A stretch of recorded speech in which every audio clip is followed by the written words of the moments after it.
అధ్యక్ష, మీ ద్వారా మంత్రి గారిని సూటిగా ఒక ప్రశ్న అడుగుతున్నాను అధ్యక్ష.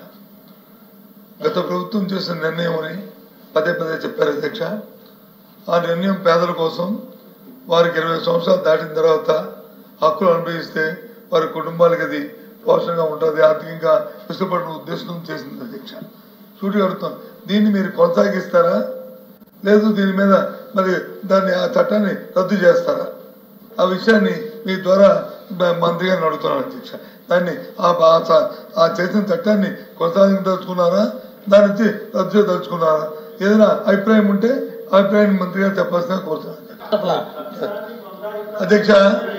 నేను సూటిగా మంత్రి గారిని అడుగుతుంది, ప్రభుత్వం తప్పు చేసిన మనం శిక్షించడంలో ఎవరికి అభిప్రాయం ఏ ఎంక్వైరీ చేసుకునే అభ్యంతరం లేదు అధ్యక్ష. ఎందుకంటే తప్పు చేసిన వాళ్ళు శిక్షించబడాలి, అది ప్రభుత్వం చట్టాలను నిర్దేశించబడింది అధ్యక్ష. దానికి చట్టాలు కూడా అధ్యక్ష.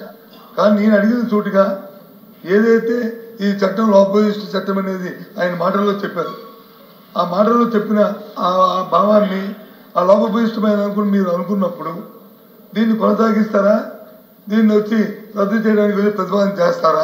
నేను అడిగిన ప్రశ్న అదే అధ్యక్ష. నేను ఎవరి మీద చట్టాల్లో చర్య తీసుకోవడానికి కానీ ఎవరిని ఎంక్వైరీకి కానీ వ్యక్తులు కానీ వాటి మీద మేమేం మాట్లాడలేదు. అది ప్రభుత్వం వారికి ఉన్న చట్ట పరిధిలో వారు ఏం చేసినా చట్టపరంగా మాకు అభ్యంతరం అధ్యక్ష, ఎంక్వైరీ చేసుకున్న అభ్యంతరం అధ్యక్ష. కానీ అడుగుతున్న సూటిగా విధానపరమైన అంశాన్ని నేను అడిగాను అధ్యక్ష.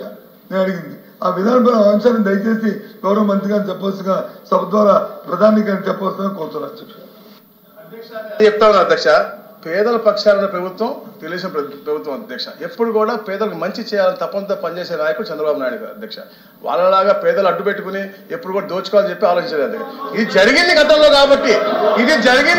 కాబట్టి విలీనీకరణ చేసి దొంగల్ని పట్టుకునే బాధ్యత ముందు ఈ ప్రభుత్వానికి ఉన్న అధ్యక్ష. దాని తర్వాత మేము పాలసీ మ్యాటర్స్ అధ్యక్ష, దాని తర్వాత పేదలకు ఎప్పటి అన్యాయం చేయం అధ్యక్ష. గౌరవ సభ్యులందరూ కూడా ఇష్టం మాట్లాడుతున్నారు అధ్యక్ష. అందులో వ్యాలిడిటీ లేదు, అందులో నిజం లేదు. గణాంకాలన్నీ వాళ్ళు మాట్లాడిన అన్నీ కూడా తప్పుడు తడకలు. అవన్నీ వాళ్ళు అలా మాట్లాడటం ఎంతవరకు కరెక్టో వాళ్ళ ఆత్మసాక్షికే వదిలేస్తాం అధ్యక్ష. వాళ్ళ సాక్షి పేపర్ మాట్లాడితే మేము ఇన్నప్పులు చేశాము అన్నప్పులు చేశాము అని మీరు ఎందుకు చెప్తున్నారు అని అంటున్నారు. అది వైట్ పేపర్ రిలీజ్ చేశారు సార్, శ్వేతపత్రం రిలీజ్ చేయడం జరిగింది. దాని మీద మీరెవరూ కూడా క్షుణ్ణంగా ఆనాడు ముఖ్యమంత్రి గారు చంద్రబాబు నాయుడు గారు రిలీజ్ చేసిన రోజు ఎవరు కూడా, మీరు ఇంతకుముందు మంత్రులుగా చేసిన వాళ్ళు కూడా ఎవరు కూడా దాని మీద గట్టిగా స్పందించలేదు. ఇక్కడికి వచ్చి మీకు ఎవరో నోట్స్ రాసి ఇచ్చారు కాబట్టి అవన్నీ మాట్లాడటం ఎంతవరకు కరెక్ట్ అనేది మీరే ఆలోచించుకోవాలి. 10 లక్షల కోట్ల పైన అప్పులు జరిగిన మాట వాస్తవం. ₹1 సంపద సృష్టించకుండా ఉండటం అన్నది వాస్తవం. 3 రాజధానుల పేరుతో సంపద సృష్టించే రాజధానిని ఏమాత్రం కూడా ఏర్పాటు చెయ్యకుండా నాశనం చేసిన మాట వాస్తవం. ఇంతకు ముందు ముఖ్యమంత్రిగా నారా చంద్రబాబు నాయుడు గారు పోలవరాన్ని 72% పూర్తి చేస్తే మీ హయాంలో జగన్మోహన్ రెడ్డి హయాంలో ఇరిగేషన్ మంత్రులుగా ఇద్దరు ఉండి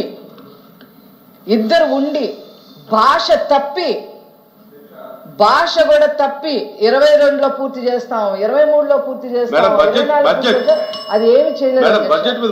బడ్జెట్ గురించే మాట్లాడతా అంటే అడిగిన దానికి కూడా చెప్పాలి కదా. మీ హయాంలో ప్రతి ఇంటికి 8,24,000 పైన అప్పు భారం పడింది అధ్యక్ష. ఇది కాదని చెప్పండి, డిబేట్కి రండి, ఖచ్చితంగా మేము మాట్లాడతాం. అదేవిధంగా మీరు జాబ్ క్యాలెండర్ ఉద్యోగాలు ఎప్పుడు ఇస్తారని మీరు అడుగుతున్నారు. మా ప్రభుత్వం వచ్చి కేవలం 4.5 నెలలు అయింది అధ్యక్ష. అహర్నిశలు మా కూటమి ప్రభుత్వం కష్టపడుతుంది అధ్యక్ష. అన్నిటికీ కూడా సమాధానం చెప్పడానికి రేపు కంక్లూజన్లో అన్ని కూడా సమాధానం చెప్తాము. మీ హయాంలో 2.5 లక్షల జాబ్ క్యాలెండర్ ఇస్తా అన్నారు. 2.5 లక్షలు జాబ్ క్యాలెండర్. Madam 1 minute. పెట్టిన బడ్జెట్ ఈ పుస్తకంలో గత ప్రభుత్వం మీరు అది కాదు సార్, ఇంతకుముందు గౌరవ ప్రతిపక్ష నాయకుడు కోరిన మేరకు అది గారు సభ్యుల్ని ఇంటర్వ్యూ కావాలని మీరే చెప్పారు. అది మీరు వాళ్ళకి అవకాశం ఇస్తే ఎట్లా? ఇప్పుడు మీరు ప్రవేశపెట్టి దయచేసి నాకు అర్థమైంది. మీరు ప్రవేశపెట్టినటువంటి బడ్జెట్ లో నన్ను కూర్చోండి. మీరు ప్రవేశపెట్టినటువంటి బడ్జెట్ లో 6 లక్షల కోట్లు అప్పు చేశారని ఉంది. మేడం గారు మాట్లాడేటప్పుడు 10 లక్షల కోట్లు అప్పు చేశారని చెప్తున్నారు అనేటటువంటిది పాయింట్. సరే, ఓకే ఓకే ఓకే ఓకే కూర్చోండి.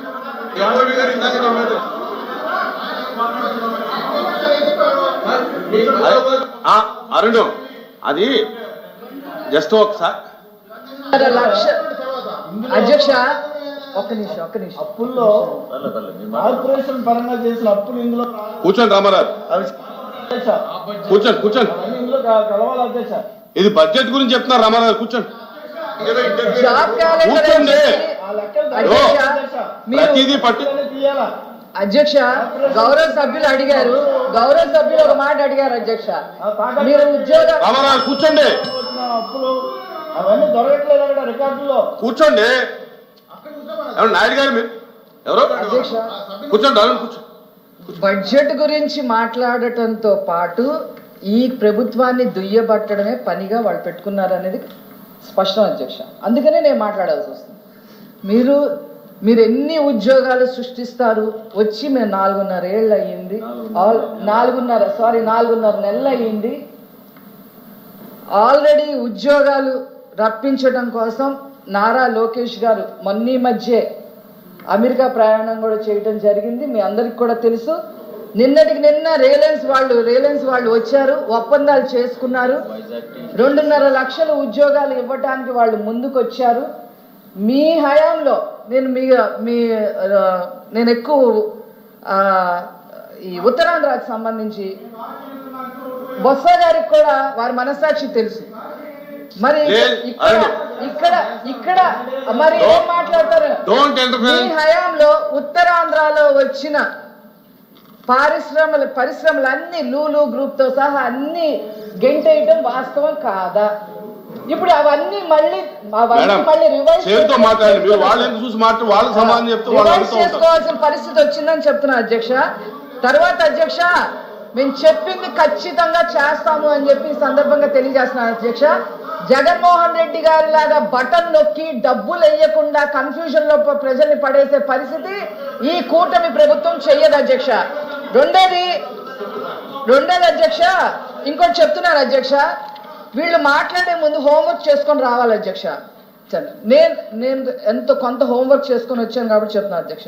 ఈ బడ్జెట్ ఎంత బాగుంది అంటే మీలాగా మీ హయాంలో 120 పథకాలు బడుగు బలహీన వర్గాలకు సంబంధించి రద్దు చేశారు అధ్యక్ష. ఇక్కడ అలా చేయరు అధ్యక్ష. ఇక్కడ అలా చెయ్యరని చెప్తున్నా అధ్యక్ష. మీ హయాంలో ఆరోగ్య రంగానికి కేవలం 16,207 రూపాయలు మీరు కేటాయిస్తే ఇప్పుడు మొన్న వచ్చిన ప్రభుత్వం ఇన్ని లక్షల కోట్ల అప్పున్న మీరు చేసినప్పటికీ కూడా ఆరోగ్య రంగానికి 18,421 కోట్లు కేటాయించినందుకు ముఖ్యమంత్రి గారికి, కేశవ్ అన్నకి, అందరికీ కూడా కృతజ్ఞతలు తెలియజేస్తున్నాం అధ్యక్ష. అట్లాగే మీ హయాంలో 2023-24లో పట్టణాభివృద్ధికి కేవలం 8,996 రూపాయలు మాత్రమే మీరు కేటాయించడం జరిగింది. అవి కూడా ఖర్చు పెట్టలేదు. కానీ పట్టణాభివృద్ధికి 11,490 కోట్లు కేటాయించడం జరిగింది అధ్యక్ష. అట్లాగే